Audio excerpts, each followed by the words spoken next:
What is up, guys? It's the NJB here, and I'm back again after a while, but I'm back again with a new video on Marvel.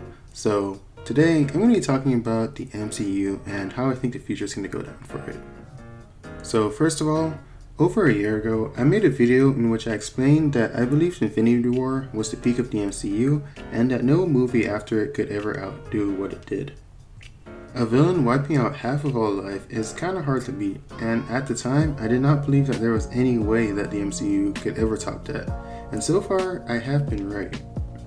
Endgame was a pretty good movie, but personally for me, there were too many plot holes in the film, mainly around the time travel aspects that caused me to not like the movie like everyone who walks out crying. Captain Marvel wasn't a good movie, and is probably going to be forgotten if it hasn't already. That just leads us with Spider-Man Far From Home, which I thought was a great movie, and I admittedly enjoyed it more than Endgame. Even though I still don't think any of the Spider-Man films in the MCU are good Spider-Man films, I think they work well with the MCU films.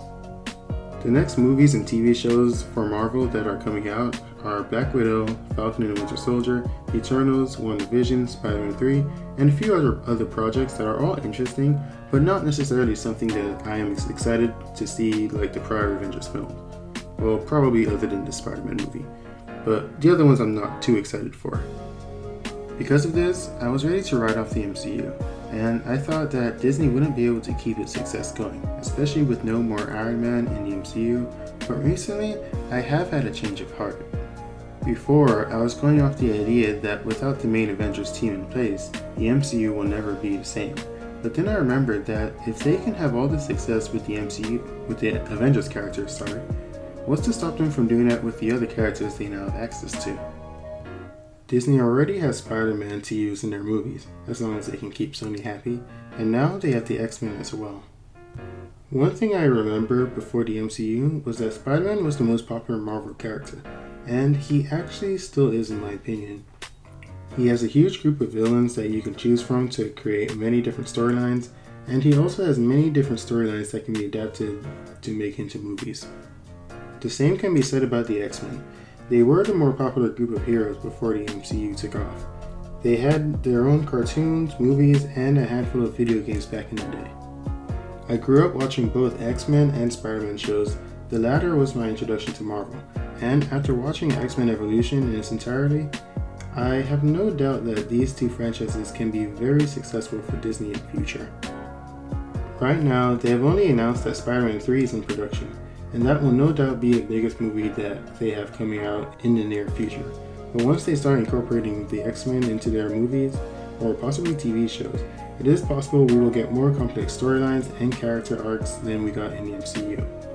If you would like to see what X-Men has to offer in terms of stories on the screen, I would encourage you to watch X-Men Evolution again, or for the first time on Disney+. This show is one of my favorite animated shows of all time.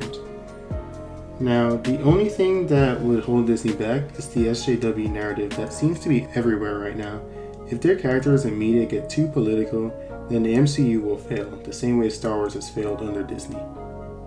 It is very possible that they would have taken note of what has happened to Lucasfilm, and to take steps to prevent the same thing from happening to Marvel.